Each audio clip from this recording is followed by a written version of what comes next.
Welcome back to Live with RXMuscle's Iron Road to the Olympia 2017, brought to you by Yamamoto Nutrition and Protan. I'm Dave Palumbo, and today's guest is the 2016 Kentucky Pro Classic Men's Physique Pro Champ, our good friend Terrence Ruffin. Hey, what's up, Dave? How you doing? Good. I said it before we started. I don't want to sound like I'm repeating myself, but you look like Samuel L. Jackson today with that getup you got on. I got Samuel L. Jackson last week. They told me I look like Eddie Murphy. Eddie Murphy? No Eddie Murphy. No way. Samuel Jackson. You competed last year at about 155 pounds on the Olympia stage. You're coming back 13 pounds heavier, 170 pounds on your 5'5" physique. That's a tremendous amount of muscle to gain in 1 year. Wow. What have you been doing this past 12 months? I've been eating, Dave. Eating and training. That's about it. Shout out to my guys down at the MI40 gym. I've trained out a lot down there.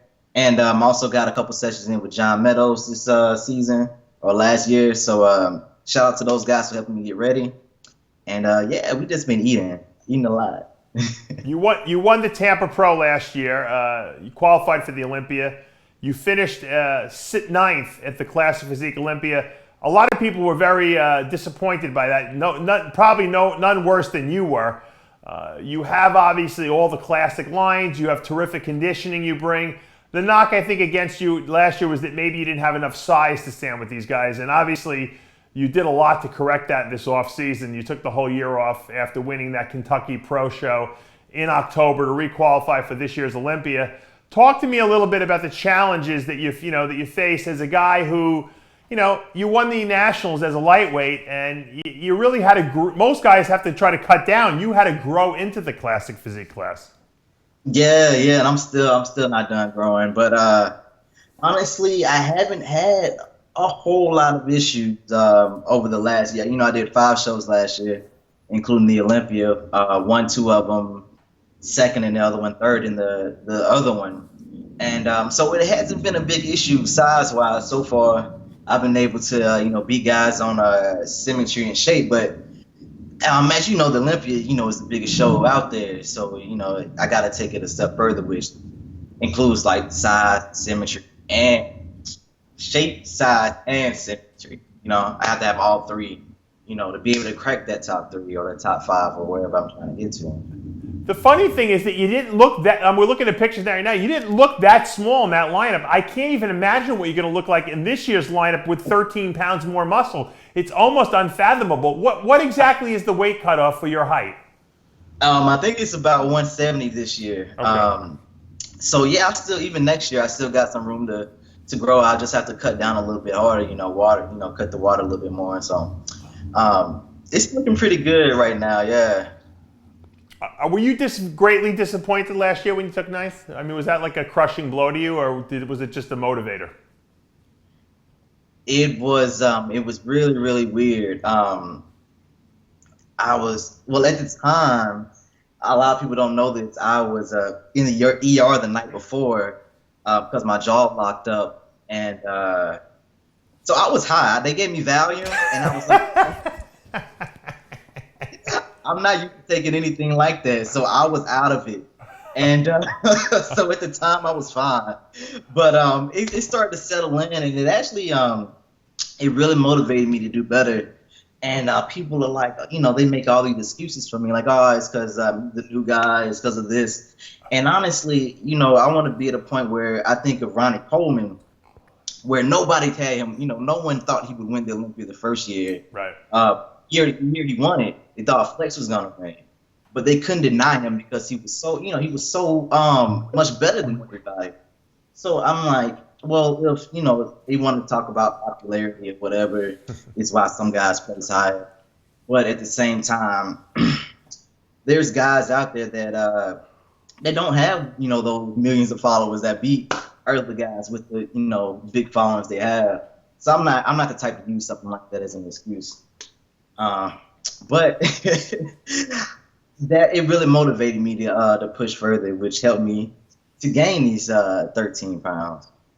Let me ask you a question. What were you doing in El Salvador this year?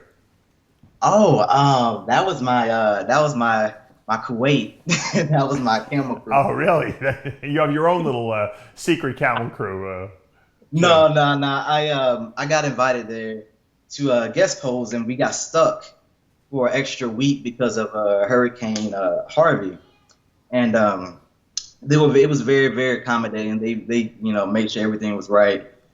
They were freaking out more than I was, So shout out to El Salvador and William Ochoa, the guy that took me in while the storm was going through. So really good stuff. So you got stuck down there, and luckily, you had a bodybuilding friendly group of guys down there who knew you needed to eat the right foods and you need to train a certain amount of times a day. So obviously, it was turned into probably a vacation for you, if I know you. It was really nice. We would train hard. Like I said, I trained with William, Kevin Jordan, Joey Belt, and a former Olympian, Jilly. And they kept me on track with my training. They pushed me every day. I was out there. What was going on down there that all these people were there? William, the guy who promoted the show was William Ochoa, and he put it on all himself. And it's crazy. He didn't pay a dime. Everything was paid through sponsorships. Wow. The president of the country even helped out with the show. So he put in a lot of work. One of the best shows I've ever been to, honestly. Now, I got to be honest with you. It's an interesting group of people that were guest posing down there. Why were you people specifically picked to go guest pose? I mean, usually you see the usual litany of guys. Now, Kevin Jordan's a pretty big name, but why did they pick all you guys specifically? Did they tell you that? I'm not. William is the one that put on the show, and he's friends with a guy named Joey Belt. Right. And Joey contacted me, and Joey said he messaged a lot of other pros, but they turned him down. I don't, or they didn't contact him back. I don't know if they didn't think it was legit, or some people said they were prepping for the Olympia. Right. And I'm like, as long as I have my food, right, gym, and a treadmill, I'm good to go. And it did, it's fine. I think of guys like, Kai Green, where he stays in shape year round, and he travels like nonstop. So I'm like, if he can do it, why can't I do it? Right. I wouldn't have turned it down either. That was a great opportunity. Whenever you get an opportunity to go to another country and they're paying for everything, you go, because unless it's in a dangerous war zone, because you never know what contacts you're going to make over there that might influence you the rest of your career. I've met people in the strangest places that have become good friends, who become people that I've done business with later in life, and you can't turn down opportunities like that. So, even though you got stuck there, it was a smart move on your part going down there. Yeah, thank you. So going into this year's Olympia, let's talk about this lineup. We got a lot of hot shots out there that people are talking about. We got Chris Bumstead. There's a lot of hype behind him. Obviously, the returning champ, Danny Hester's coming back. Arash, who was second last year, will be back. Sadik Hadzovic's been quiet all year, kind of the way you did. Haven't heard from him since the Olympia. Where do you think you fall in this all-star lineup here? Do you think you have what it takes to make the top three? Definitely. I definitely think I have what it takes to make the top three. Shout out to all my friends. I'm cool with all these guys. Even Sadik, we talked a little while ago. But yeah, I think I do. I mean, like, no one. If I think about it, and I like to think about it objectively, I know my weaknesses and I know my strengths. I know my arms aren't the strongest. I know I'm a little shorter than most people. But when it comes to legs, I think I have the best legs in the division. Great from the back. I think the only guy that can beat me from the rear is maybe George and Breon. Right. And then the symmetry round, I think I have that as well. So I have a lot of poses that I beat people in. And I don't look like I'm getting dwarfed. Sure. But plus, you're coming back 15 pounds better than last year. So, I mean, that's got to count for something. Yeah, it does. I think it does. I think these guys got to be very scared of you. You're definitely a wild card that a lot of people aren't even considering, and you might be one of the most dangerous guys up there. That's the plan. and it's kind of crazy. Like, not many of us that weren't automatically requalified, like, I think the top 3 gets requalified, Sure. Yeah. made it back to the Olympia this year. It's maybe me and Breon were the only 2, I think, that are making it, or me and Breon are the only 2 that are making it back off a win from last year. So I mean, it's pretty cool, I think.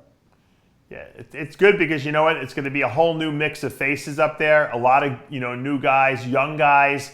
I think the excitement around the Classic Physique Olympia might be better than any of the other men's divisions because the Olympia, it's kind of the same lineup as it was last year. The 212 is the same lineup as it was last year. Only the Classic Physique division are we seeing so many new faces and so much new talent that no one really can predict what's going to happen. It's probably as open as it was last year, I would say. It's very, very exciting. I'm very excited to see how everybody does. I'm a fan of the sport, so I can appreciate, like, everybody's a wild card. Everybody looks awesome, and you just never know with this lineup. A lot of us haven't even competed against each other before, so it's really, really interesting. Being a fan of the sport, who do you think will win the Mr. Olympia, the Open? I think who do you like? Phil Heath, but I think it's more interesting to, how it always is, to talk about, like, 2nd through 4th. Everybody always counts out Dexter, and I think Dexter's going to kill it again. I'm excited to see how Cedric does this year. Cedric and Brandon, those 2 guys I'm most excited about to see how they place compared to everybody. What do you think about the whole oxygen gym out there in Kuwait? Would you ever go out there and train? They asked me to come out there. Oh, they did? I didn't know that. Yeah. But I was in the military. I just got out the military last 2 weeks ago.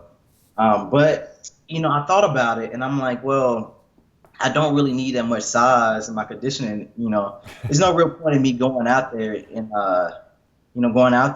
just, besides, having a good time, but like size-wise, conditioning-wise, I don't really think they would bring too much, to the table.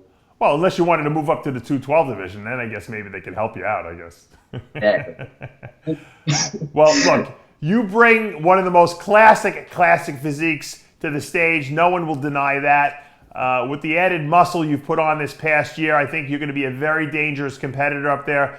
Best of luck in Vegas. We will see you out there, of course, and you never know what could happen. You could come back as the new Classic Physique Olympia champ. Exactly. Yeah. I'll see you out there soon, David. All right. Thanks for calling in, taking time, and that's going to take us to the end of another episode of Live with RXMuscle's Iron Road to the Olympia 2017, sponsored by Yamamoto Nutrition and Protan. I'm Dave Palumbo. We'll see you next time.